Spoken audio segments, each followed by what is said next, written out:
Hi, I'm Julia and thank you for joining us today. We're in Glasgow for this essential session on cyber security. With the total cost of cybercrime in the UK economy valued at £27 billion per year, we're going to help you to understand what the threat is to your business and how you can ensure customers can really trust you online. The Federation of Small Businesses found that 3 out of 10 of their members had been a victim of cybercrime, and that is what we're trying to avoid happening this morning. So first of all, I've got Liam Senior from Barclays Bank. Liam, what is it that you do with businesses to help them with this issue? So I'm part of the regional digital eagle team. There's an eagle, I guess, based in each region, and we support our SMEs, small business, up to large corporate, understanding things like this, the risks that are out there, and ways in which we can try and protect ourselves. Brilliant. And also joining us this morning, we've got Stephen Whitelaw from Orthic Consulting, among other things, many other things. Stephen, lots of hats. Some people might recognise you from Digital Tourism Scotland seminars, but you have literally written the book on cybersecurity, haven't you? It was a long time ago. Yeah. I was trying in 1985, so I think Liam wasn't born. It was called The Dirty Dozen, so there was only 12 viruses at that point, but things have moved on a bit. And how many are there now? Well, depending on how you define malware, but just strains of malware, over 1 million released every day. A lot of it's automated virus creation laboratories, mutation engines, but it's a huge problem. So a lot to worry about there, Yeah, I guess. sure. And we don't want to scare people, but we do want to sort of be aware of what the issues are and how we can protect ourselves. And we want you to get involved with this session too. Please ask your questions. We've got a couple of experts here, so they're here for you. And there's a chat box just on the right of your screen, which you can do that in. And producer Richard's here to ask your questions for you. Richard. Thanks, Julia. Yes, we've got lots of people saying hello already, and thanks very much for tuning in, and thanks very much for getting involved in the chat box. Janet is in Argyll, we've got Kath in Noida, we've got Linda in the Outer Hebrides. Hi Linda, how are you doing? Hope all's well, and yes, thank you very much to all of you for pointing out there was no sound in that opening clip. Don't despair, we will be showing the full version of that later on in the webinar, and we'll be able to hear that. And we've got Ian, who is in Ugly, in Essex. Right, there you go. I think that might be a typo, not sure, but I don't know where Ugly in Essex is. But please do get involved. I'll try and put all the questions that you have, or any comments that you have, to the panel. And if we don't have time for all the questions, we will add them into our extra bit that we do, which is called Webinar Extras, that we'll send out to you on links on the email afterwards. So look forward to hearing from you all as the morning progresses. Julia. And please do tell us, what stage are you at? What are your concerns? Have you done anything to address cybersecurity, or are you not even sure what the risks are? I think that's what we should probably first of all start with. You know, why should we worry? Stephen, what is the main risk that we're talking about here? There's a number of risks, unfortunately. I guess there's reputational risk if you're involved. The risks can bring down your business, they can delete data. I've worked with a number of travel organisations recently who've all their systems have been disabled, their electronic EPOS systems, their booking systems. So the risks it's pretty crippling, isn't it? It can be, can be, and it's financial as well. Obviously with ransomware it can be rather nasty. So that's a huge risk to your business. What about to your customers, Liam? Yeah, I think, to echo Stephen's comments there, but reputational risk, it's always a big one. Data is such a commodity now, and something that businesses, especially in terms of big data and customer records, being able to protect that and keep it safe is such a vital part of business now. Traditionally as a bank, you come to visit your business manager to discuss lending, but now we want to be offering more services and more security, really, to make sure that our clients are safe.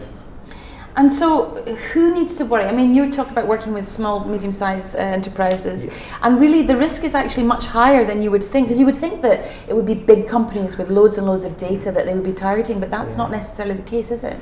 No, I think we're seeing, the observation really is that hackers are lazy. They'd rather, they wouldn't want to invest so much time to try and potentially maybe get one big hit.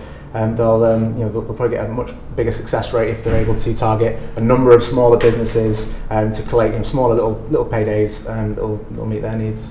And Stephen, what kind of, for tourism businesses particularly, what sort of thing are they looking for?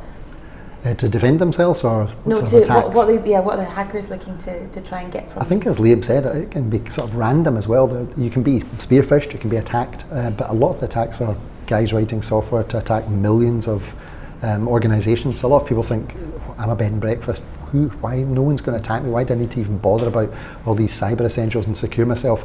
The fact is, it's true, it's some guy in the Ukraine's written a program to attack 55 million PCs. You're one of them. So they're not actually after you. It's very rare that they come after an individual, but you're one of many millions of people who get sucked into this threat. So. Yeah.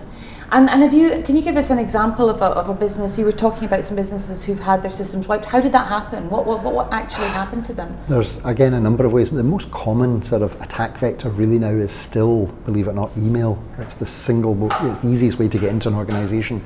So somebody sends you an email and it appears to come from DHL or TNT. You use them for deliveries. So you open the email thinking it's and it looks like a PDF. It's a bill. It's an invoice. But it's not from DHL, they've just changed the from field, and it's not an invoice, it's an executable file, and you click on it, and I think as Troy mentioned in the video that we didn't hear, your files are all encrypted. It's ransomware, and there's a message in your screen saying please send whatever it is, 10 bitcoins to some, it's like, so the most common attack vector is email, people clicking on emails. Well, I get these emails almost every day, which are supposedly from Apple or PayPal, and they look so real. And I always click on the sender, and then it comes up as some random email address, and you can tell quite quickly. Are there other ways of knowing? Because if it looks really, really authentic, it's very difficult to know, isn't it? Often you look at the subject heading, it'll be something like changes to your account settings with a load of exclamation marks, but then it'll say dear customer. So if it's changes to my account settings, surely it should be addressed to me. Were you expecting to receive an email? Have you used the facilities recently? Does the bulk of the message flow properly? As we pointed out, a lot of the emails are coming from perhaps non-English speaking countries. Sometimes there's grammatical errors. Sometimes they're on purpose to sort of mitigate the chances of someone who's a bit more savvy picking up on the mail, and just sort of little telltale signs, things like that. You're going to add something, Stephen? Well, I also receive lots of these emails every day, 5 or 10 a day. And Liam's right, there's sometimes telltale signs, but they're getting even more sophisticated. It's like it looks so genuine, and actually they've added other stuff. They know what you're up to. If they're attacking you, they know your mobile number, they know a lot about you, they know who you bank with, and it's all very, it's all very genuine, and it's your bank, and you've been, please change your password, and of course, it's not your bank, and you're going to give them the password, and you're into sort of problems. So they've become more and more sophisticated. Basically, don't click on links in emails that you don't recognise who it's from. That's the bottom line, to protect yourself there. Absolutely. Yeah, and so what are the expectations then of our customers to our business? What level of security do they expect in terms of how you're going to look after their data, I guess? There's certainly a responsibility if you're holding customer data, particularly if you're, let's say a B&B that has a PDQ machine or a payment terminal. Some of that data will be retained by the business, and it's your responsibility to keep that safe. I believe over the next 12 months or so, you may be able to expand on this, but they're going to be introducing fines and penalties if there is any data breach that you are responsible for. So, if you lose your customer data, then there are going to be consequences, and it ultimately is your responsibility to keep them safe. Obviously, the systems you use, the people you bank with will often try to support you and have facilities that will make it safer for you, but it is down to the holder of the data to keep that safe. Okay, well, we're going to get down to sort of what some of the things are that we can do. But Richard, have you got any questions coming in? Yes, Julia, I do. There's Katya who is watching in South Queensferry. Morning, Katya. Her question is, she says, our credit card is subject to fraud several times a year, although we never send card details by email, and this is really a problem for our business as we have to pay a lot of our suppliers by card. What would you recommend to do about that? Well, credit card fraud is almost a whole other thing, but is there any advice you can give to Katya? There's no sort of blanket back response, I guess, in that respect, but certainly I would be regularly perhaps changing your card, ordering a new one. If you're ever under any suspicion of your card, any fraudulent activity, contact the bank straight away. How can you be aware of that activity? We need to be checking our statements regularly. If there's any unrecognised entries, highlight them, speak to your bank manager or whoever it is your contact within the bank. Your regular contact, not, if you receive perhaps an email from the bank saying call this number, don't.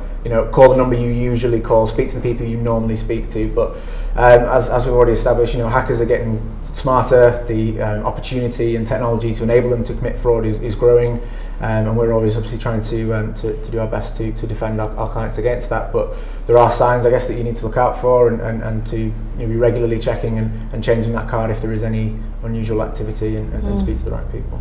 It's very annoying. It's a real hassle, isn't it? Having to continually change passwords because I struggle to remember one. Richard, any more questions? It's not exactly a question, but Linda, hello again. Bonjour, Linda. As she's just saying that the most prevalent issue that they see is fraudulent guest inquiries, where they're looking to transact into your bank account and then remove through a false booking. But hopefully, she's saying, hopefully most of us are wise to that, to spot it, how it works. And as Julia says, to sort of check on the email address and the language, just to see if there's any sort of telltale signs. So that's a great comment there from Linda. Thanks.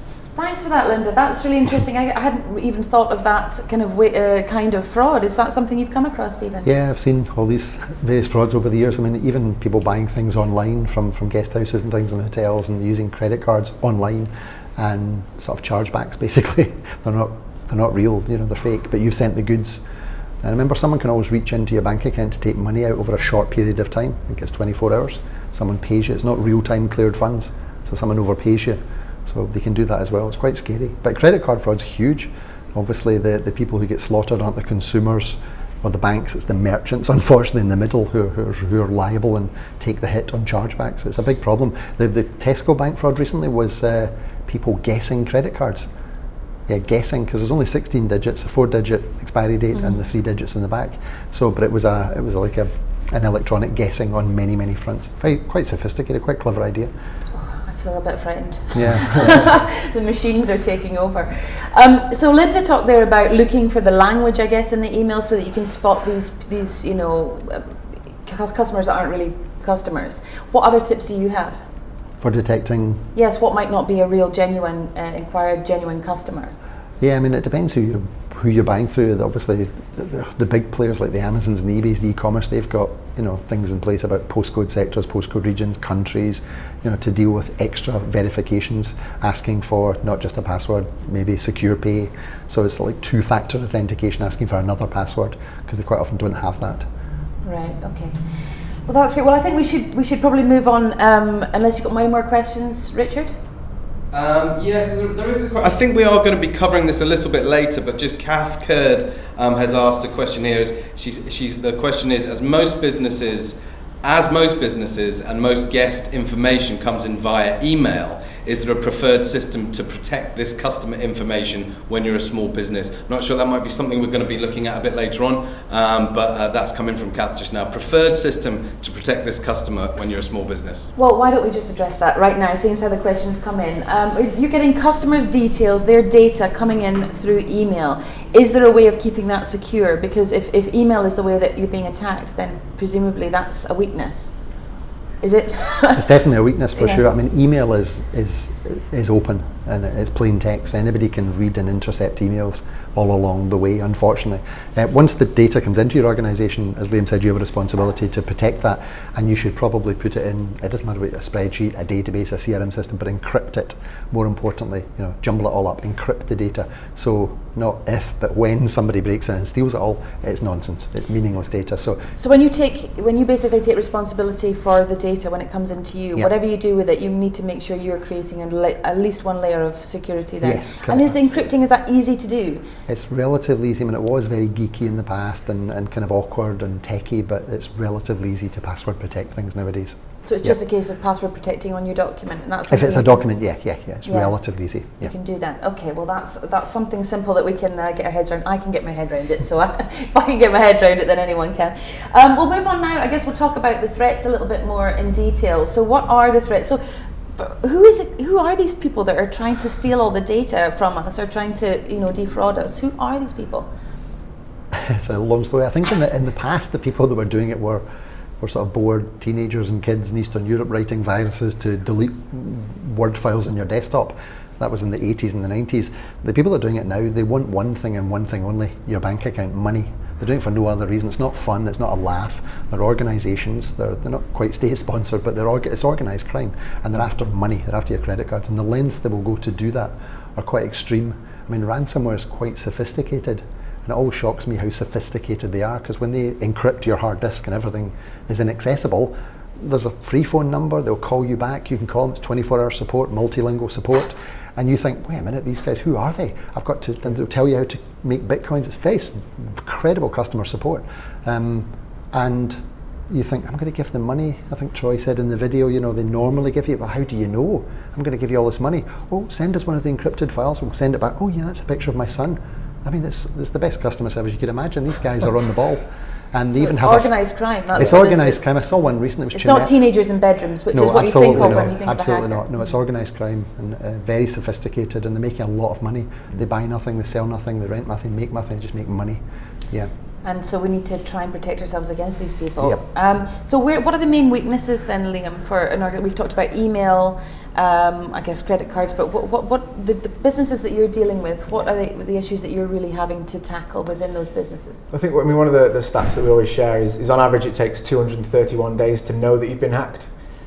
So these hackers are watching your business. They're trying to understand your behaviours, how you how you transact, who you get emails regularly from, when the big boss takes their annual leave typically. But they want to know this information so it can be used against you. And typically, as I've said, that is email through phishing and spear phishing attacks. We do see it through vishing and smishing as well, which is the video calls. What does that mean? So vishing is voice phone calls, defrauding people, and then SMS is the smishing. So they don't.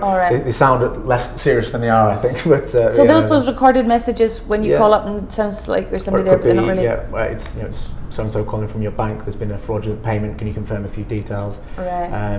Those sorts of things, or an SMS. It's relatively easy, it seems, to be able to mask where a text message is coming from. And it could drop into an existing feed. So you've got a series of text messages from your bank, and one drops in saying there's been fraud. Click this number to call, and we'll sort it out for you. And that's a big problem for us because we need to educate our clients to know how we communicate with them and the signs to look out for.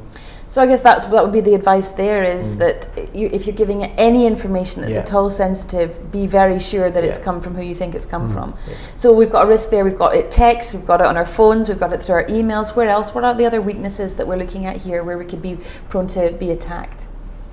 I think quite often there's software running your machine. As Liam said, you're actually infected, but you don't realise it.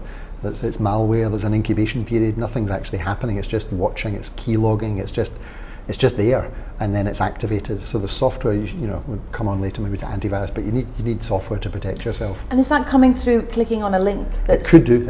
It could be downloading software. Yeah, the email is the main attack vector, but a number of ways. It could be a USB key. It could be mainly email. It could be a drive-by download from a site. You don't have to go to incredibly... A drive-by download? Well, yeah, you don't have to go to very dodgy sites to get infected. That you can... Really? Somebody can drop it. Yeah, absolutely. I mean, a lot of these people, they do water holing, as Liam said. They know where, if I want to attack guys in a bank, I know where they hang out, this banking forum, so I'll try and infect that to get to them. So it's quite sophisticated. So really, the risks are everywhere. The threat is everywhere. Yeah. I think Richard might have a question. Richard? Thanks, Julia. No, it's a point interesting. I've just had two things to say. Simon Giles has joined us, and he said he couldn't see the chat box. So anyone else who's watching and can't see the chat box, in the top right-hand part of your screen, there's a thing that looks a bit like a speech bubble. If you press that, it will reveal the chat. But Simon also just says for the information of anybody who's watching is that he uses a system called Holiday Rent Payment and Super Control for payments and bookings, and it says it's a little bit more expensive in terms of commission, but they don't have a PDQ machine, so they never have to actually record card numbers. So I guess that gives them a bit of security in the thought if he doesn't have the data, then he's not going to lose the data. So anybody else who wants to get involved and you can't see the chat box, hit that little speech bubble in the top right hand corner. Julia. Well, thank you very much. That's really useful. I guess if you don't have it, you can't lose it. That's another thing we're actually going to be coming on to try in a second. That's one of the things he touches on.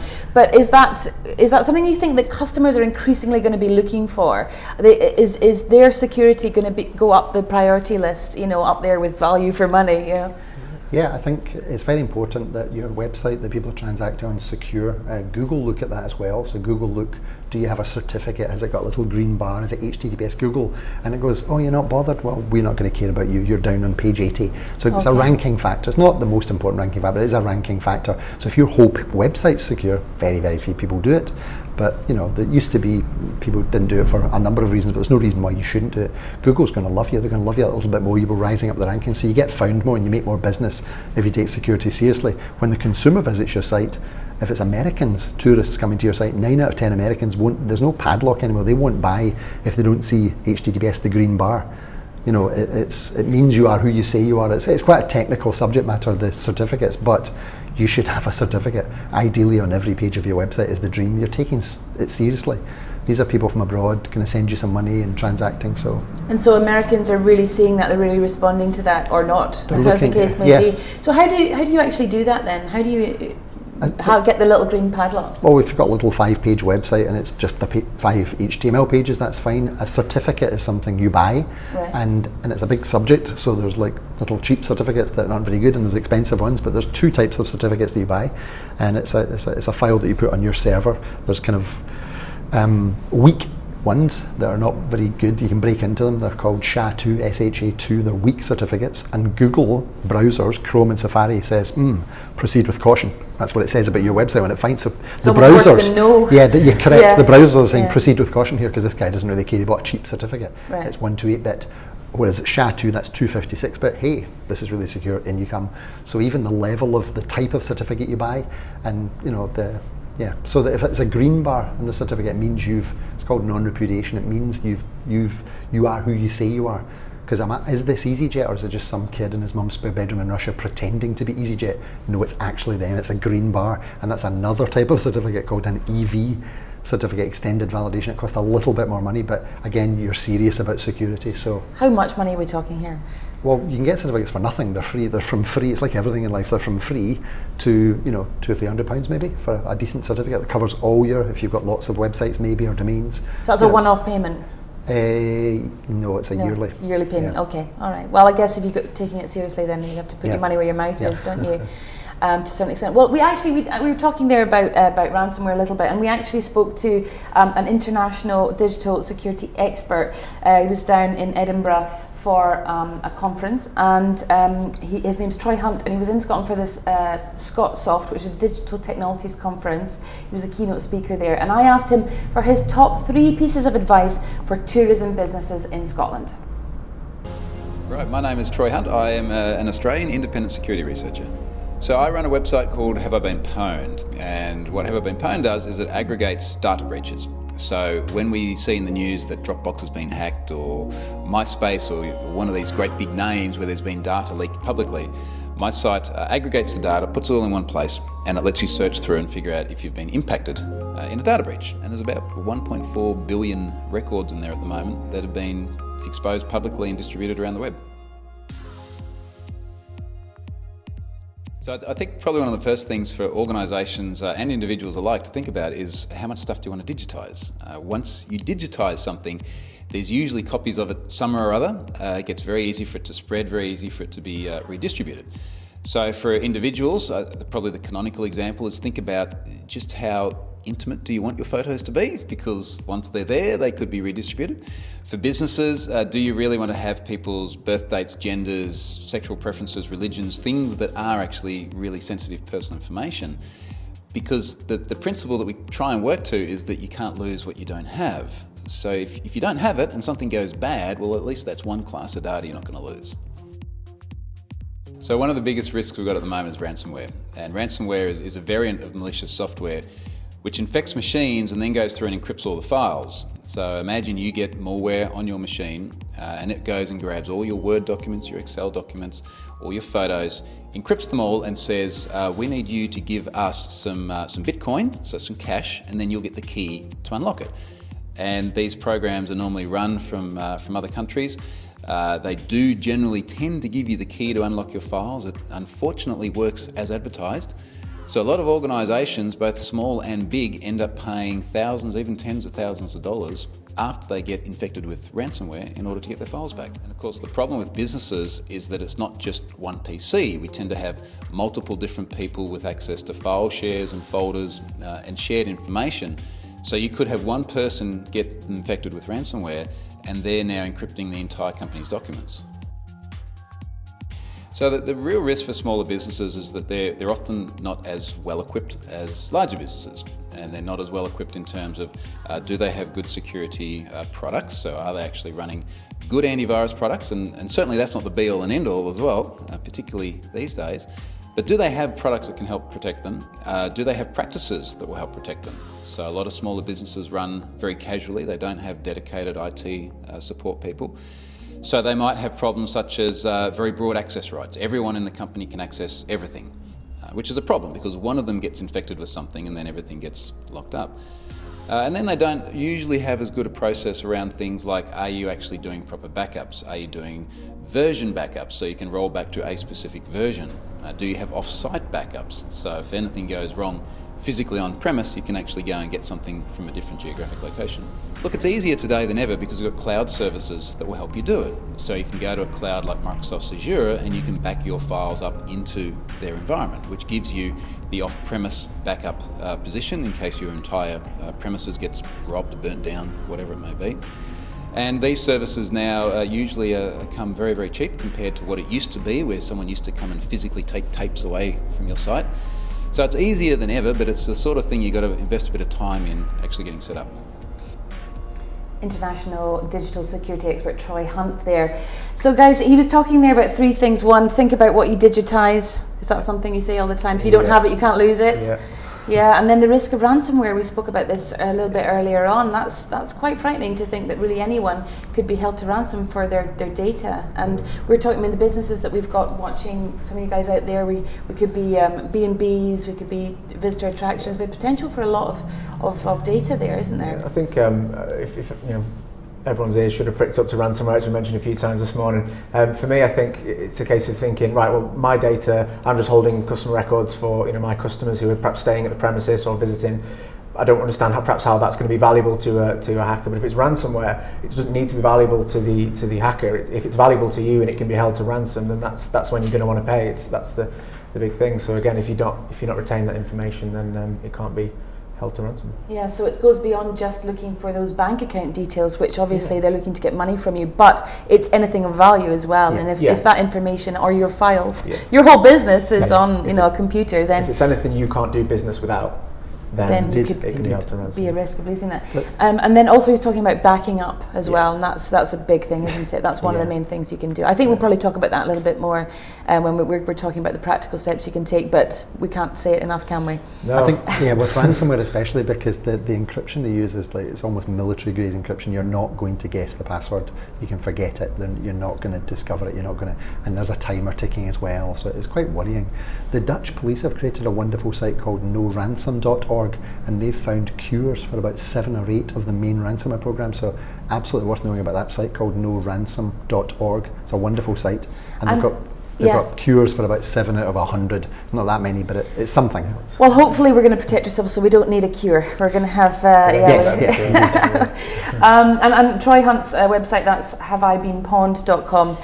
Which is another way of finding out whether you have actually been breached. And a lot of people didn't know that perhaps they had been. Richard actually earlier on checked that site. Richard, you were having a look on Troy Hunt's site, weren't you? Yeah, well, I was, and I'd found there was a breach, I think, from LinkedIn, which was quite interesting. It was quite interesting to know. But listen, thanks for the comments that are coming in. Linda, again, saying that it does cost to secure your website, but the costs seem to vary depending on your web host. And I just have to say, Linda, we will stop speaking French to each other now in the chat box, but I am incredibly envious of how you've worked out to do smiley face emojis in the chat. Once I've worked that out, there'll be lots of thumbs up from me. Right, but actually a couple of serious questions here. Ian Story and Michelle Green. Michelle's in Orkney. Hi, Michelle. Basically, they're both sort of saying the same thing. The question is, how risky is it for a business to send their account number and sort code via email to a customer to get payment? Now, Ian has sort of followed this up because I asked him to clarify his question, and he says he vets them, but only by amateur means. So he's noting what they say, how they say it, if their email addresses match, and that kind of thing. But that seems to be the only way. So it's like a couple of people here saying that they send their account numbers and sort codes to potential customers via email. Is that a risk? Stephen. You look sort of slightly horrified at the thought of sending totally bank horrified. details. I think a risk exists if a threat can exploit a vulnerability, and that's just a big no-no. I mean, just asking customers or you sending people your bank account and sort codes in plain text and email. I mean, I think that's why things like PayPal were invented. It's like I've got a bank account and I don't really want to give it out, so there's things like PayPal in the middle, and it's just an email address and I can send it to people and they can send me money. So, I mean, PayPal is maybe not in China, it's Alipay, but in pretty much every country in the world, PayPal's accepted. I would pay the fees. You know, it's very, very easy to use PayPal. You sign up, it's free, you join, and you know, it insulates you from fraud. Nobody can get to your bank account through PayPal. So that's a really simple solution. But I wouldn't be asking people to send bank details? Absolutely not. Or send people your bank details. Definitely not. So Liam, you would say that's a big no, just don't do it at all? Or? I mean, we see many of our clients who send their sort code and account number. I mean, that is a very traditional way of doing business. People would send perhaps a paper invoice or a PDF invoice with our payment details on. You write someone a check, it'll have your sort code and account number on there. I think one of the risks and one of the things we're saying is as well that the more information that's available to a hacker, the more that it could be potentially used against you. So. I mean, there are alternative ways of making payments, and it's worth certainly exploring them and looking at what other options there may be. But what would you add then to PayPal? Is there any other suggestions you have? Nothing that I would, from a bank, I suppose, recommend. Oh, your bank, of course. All right. Other ways of other payment methods are transferring available. money are available. Yeah. Okay, Richard, do you have any more questions coming in from people watching? Well, just a sort of another point really on the same thing.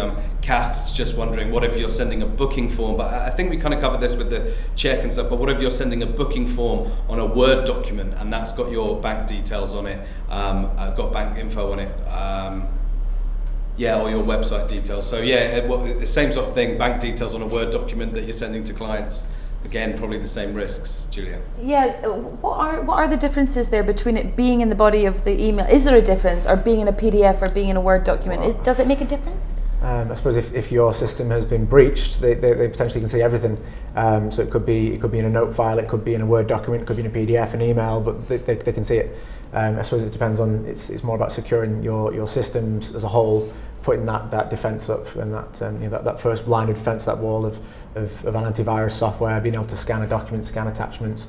Again, we've talked about best practices. Don't click the links or download attachments from unknown sources. Protect your unit and server as a whole, because it doesn't matter where it is. Then it's a chance that it could be seen by someone. Well, that's really what we should be talking about now. How can we prevent an attack? Where are the weaknesses? What can we do about it? So you're talking about protecting your system as a whole. Yeah. So that's number one thing. We've talked about the website having the little green lock. That's going to help. Mm-hmm. Yep. What else can you do? Backing up, so that if you do have someone come with ransomware, you can say, well, I've already got a copy of it. How regularly should we be backing up? All the time. All the time. As much as you can. But we should be taking that physically off the premises. We should be storing it elsewhere. There's many different ways of doing it. I think we talk about, sometimes there's risks, and a lot of people have been trying to divert away from things like USBs, separate storage devices, but we still use those as well. If you put a USB device into an infected network and back up, you're perhaps taking a copy of the virus as well and spreading that to other units. So there are other options, cloud-based backup, but everything has its own potential risks. It's just about having that extra copy where you tend to keep it, and then if there is a breach, then you can just remove that system from the server, destroy it, get rid of that laptop perhaps, or whatever. Then you can restore from previous backup. I think for me the biggest thing we need to look at is something like this: it's education. With basic sort of cyber education, we can reduce the chances of an attack by around 80%. It may well be that as the owner of a business, you're committed, you know what you're doing, but that needs to be from top to bottom. From head office to basement, everyone needs to know their responsibilities when it comes to an attack. Well, a lot of people watching today will be from quite small businesses, and they'll think, well, I don't know if I have the time or the resources. Yeah. What's the first thing you suggest doing if you don't have much of a budget? What's the sort of essential first steps to protecting your business and your customers? Yeah. But there's lots of free information online. You'll get Get Safe Online, the CISP, the Cyber Information Sharing Partnership. They tend to share a lot of information, and there's Cyber Essentials. There's free elements of that. If you want a government contract, for example, you have to be Cyber Essentials accredited. But Cyber Essentials will test your networks for any weaknesses. They'll almost approach you as a hacker to say, this is what I could have done, here's some areas of weakness. If your website meets their criteria, they'll monitor the website for free. and let you know if there's any unusual activity and things like that. But at Barclays, we do sort of free webinars like this. There's obviously many different ways in which we can attend free sessions to educate not only ourselves but everyone in the business. You may have someone who comes in on a Saturday to help take payments or just go through some of the emails, and they need to know their responsibilities and what could go wrong. Because they could be the one that the weak point in the Exactly. chain. So what's the first thing you do? Is it antivirus software? Lots of things to do. I think people talk about perimeter protection, so a kind of firewall which is normally built into your operating system, so it should almost certainly be switched on, the firewall. It'd be kind of mad not to have a firewall.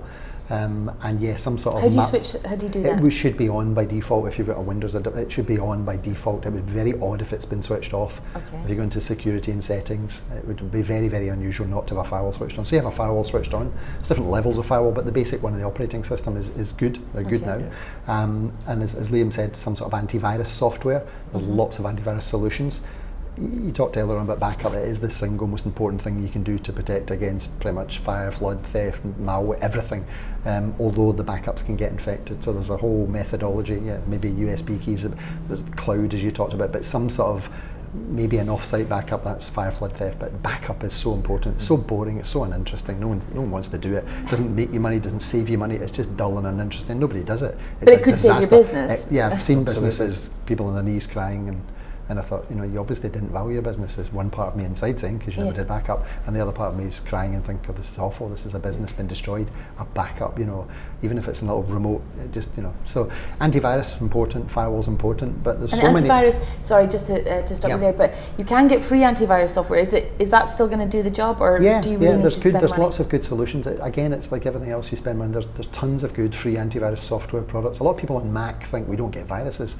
And in the old days, that was true. Liam talked about the bad guys attack the majority, and Macs were on. But Macs have become more popular and everything. So there's viruses for the Mac. So you need an antivirus toolkit for your Mac if you don't. This myth about it doesn't have it. The ones that you pay for tend to have other sophisticated things in there. They maybe automatically update or they automatically scan. Maybe the free ones, you have to run the scan, or it's not in real time. They're a lot more sophisticated. Most of them are real time scanning, so they're protecting you. There's a sort of myth about you shouldn't have more than one antivirus because they sometimes set off false alarms, but I've seen people with 7 or 8 of them, so I wouldn't recommend that, but one or at most 2 antivirus and a firewall switched on. As you say, a lot of this sounds boring and time consuming. Yeah. Is it something that you can do yourself, that you should just make the time for, or is it worth outsourcing? Are there people that you can go to do all this for you? You can do, you talked about Cyber Essentials, and it's a government-backed initiative, and I believe there's Cyber Essentials Plus, is that right? That's the one that Yes. So you can self-certify yourself. You say, yeah, we've got a firewall, we've got antivirus, and you get a little sticker that you can put on your website. It looks nice. We care about security, and if I'm purchasing something from, that's good, you care about security. So yeah, you can do most of it yourself. You can do absolutely most of it yourself. It's not difficult. So it doesn't need to cost a lot of money, no, and we can it get doesn't. free or I believe not that inexpensive. HIE offer a voucher that pays for the Cyber Essentials as well. I might be wrong about that, but I believe they do. There's a voucher scheme available to pay for that. We'll double check that. Yep. I think our good friend Mr. Google probably would be able to answer that question very quickly. If you're going to Google anything as well, Google the 10 steps to cybersecurity. There's the CISP have shared that, which kind of talks through a lot of these steps of things that you should be doing from start to finish. Okay, so we've talked about the sort of your general system of protecting your machine, making sure your firewall's on, getting the antivirus protection, paying a little bit more so that you've got that certification for your web pages. What else? What's next? I see lots of odd things in businesses I go into, and a common one, it's very common, is open Wi-Fi, which is lovely for the consumer because people are travelling, expect internet. That it's not just a nice extra. They wouldn't even stay with. It's a basic human right, Stephen. It's Free Wi-Fi. Yeah, it's close to it. It's getting very close, especially for teenagers. So, but it's on the same network that they're doing business and transacting. They've not split it off. For a small B&B, it may be tricky to do, but even big hotels, and you can set up a Wi-Fi. You can be travelling on a train, set up your Wi-Fi, I call it ScotRail. I did that recently in the train. Lots of people logging into my phone. I was like, this is so sad. It's just appalling. Nobody checks. So running maybe a VPN tunnel if you're a traveller, if you're protecting yourself. So that if you're transacting, I don't know what that means. Well, What's say the you're VPN using an spell? open Wi-Fi in a sort of coffee shop somewhere, and you decide to go in your bank. It's a bit mad because Wi-Fi is kind of open. It's Right. kind of wide open. Anybody can sort of see things quite easily. So you would encrypt the data between your laptop and your bank, and it's a VPN term, a virtual private network. It's Okay. back to the SSL certificates again, so it gets created. So it's much harder for people can you- to do a man-in-the-middle attack. The things can go on at either end, but it's very hard to get data from the transaction. So you can download them. You can download them, so that's pretty Yes. easy to do. Yes. I'd Okay. also think about what you're doing whilst you're using Wi-Fi. So, for example, if you've gone to a local coffee shop, you've taken your laptop and you're doing business, but you need to make payments to 3 suppliers. Perhaps the payments can wait till you're back at the office. Think about the types of transactions that you're doing on the laptop and whether or not you'd want that to be seen by anyone before you use some Wi-Fi. Okay, so Wi-Fi, there's another risk I hadn't Yes, absolutely. really even considered. How are we connecting to the internet? There's a your weakness phone there. gives off the information. If you've got your Wi-Fi turned onto your phone, that sends a ping request, constantly looking for your home Wi-Fi or any Wi-Fi network you've previously logged onto. So someone could just, in the room now, could record every Wi-Fi network that you log onto regularly and kind of map out where they think you travel, who your customers are, because you use their Wi-Fi a lot. It's things like that. So knock off your Wi-Fi. And move to a cabin in the woods and wear a tinfoil hat. Your phone is a big risk. Obviously, it's giving away a lot, giving away location, and it's quite worrying. But also social media. If I'm tweeting, it's saying where I am, so I'm giving away all my location. A very, very, very accurate picture. So switching Should we off switch that. location services Well, off? you miss out on all the deals. Obviously, you can't check in and you miss out on the free coffee. But yeah, you should. I mean, there's sites like pleaserobme.com, and you just type somebody's postcode in, and it just says they're in the Algarve for a week, or he's at a funeral this morning. You go, fantastic, because he's got a lovely house, and I don't want to be there when he's in. I want to break him, and it's telling me they're, how does it know? Well, he's checking in on Twitter and Facebook, of course. So you're giving Check away your yourself location. on there. Yeah. That's Yeah, what it's I'll kind of do. like have I I'll be been doing that. pawned? It is a really, I know we've seen the video, but it's a site that everybody should check. And I remember checking it, and the 15 sites that I was in have been hacked, and I was like, LinkedIn, I mean, who cares? It's my Hotmail account and my password. Who cares? Oh, hang on, I'm a human, I'm lazy. Passwords, it's the same password as I use for PayPal and the Clydesdale Bank. Oh my goodness, the bad guys have got it. It's on the dark web, and in fact it's now on the real web, so anybody can access that, and you think, oh my, it's only just a matter of time until they're into your Clydesdale and it's all gone. Passwords, So- we didn't talk about passwords. Passwords, yes. Oh, long is strong. So Long and there you strong, go. Yeah. 3 memorable words, I think, is The thing about access, and we're talking about access to systems, I at home I've got 43 locks on my front door. It takes me 2.5 hours to get in. Yeah, right. No, but it would, and it'd be really secure. But you know what? I like to get in, so I've just got one small lock. So it's a trade-off. It's the same with passwords. I log into a system or Facebook or anything. That means if someone guesses my password they're in, yep, they can get. Oh my God! So is it that important? Okay, put some other level. Passwords are something you have, something you know, and something you are. Something I know is my password, but someone could guess that. Something I have is maybe my phone with a little 4-digit code. That's good. So you have to have my phone as well as my password, and maybe some thumbprint, iris scan, something physical that's harder to get. So it's all about levels of security, and it's difficult. But certainly 2 levels of security isn't uncommon. 2-factor authentication, so a password and maybe it sends you a message to your phone, a 4-digit pin. So it's 2 levels. Obviously, if you don't have a phone or no signal, or you can't get onto your system, so it's inconvenient. But passwords are unbelievably important, and they should be quite long and mixed case as well, upper notice. I've got a little people- system for mine. Good, It's like good. a little formula that I use depending on the website, so I don't have to remember because I'm useless. Richard, we're kind of running out of time a little bit. Any more questions before we crash it to the end of the session? Thanks, Julia. Yeah, we do have a few questions. I mean, I don't know about anybody else watching, but I currently feel absolutely terrified. But it's interesting because the regular locations thing, I found that on my iPhone, so it showed me exactly where I'd been and how long I'd been there and everything. But the most terrifying thing about that was that I found out that I went to visit my dad on his birthday for only 27 minutes. How cold is that? But listen, there's a lot of questions. We're going to save these questions for our webinar extra session. A lot of them are surrounding PayPal and the differences between was it an off-site and an on-site PayPal gateways. And we've got another couple of questions here about how secure is it using actual bank machines, who's liable if you're using a bank machine to take people's payments. So we'll ask those questions, I'll put them to the panel, and we'll have a webinar extra session that we'll send out email links to you all in the coming days. But thanks so much to everyone who's been involved, and thanks very much for the chat today. It's been fantastic. Julia. Yes, just about out of time. I guess very quickly, I do want to ask, what happens if it happens to you? What do you do if you have been attacked? Tell the police, tell your bank, and there's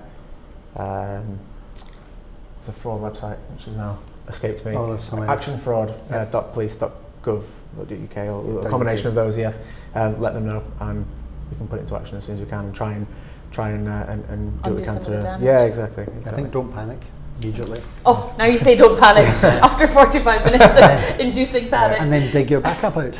Dig up your backup. There we go. That's where the backups are so important. Yeah. Well, we'll go into a little bit more detail in the webinar extra, just a little bit more about that, about what to do. But for now, I guess we're out of time. And thank you so much, guys, for joining us this morning. And thanks to you for watching, for taking part. So important.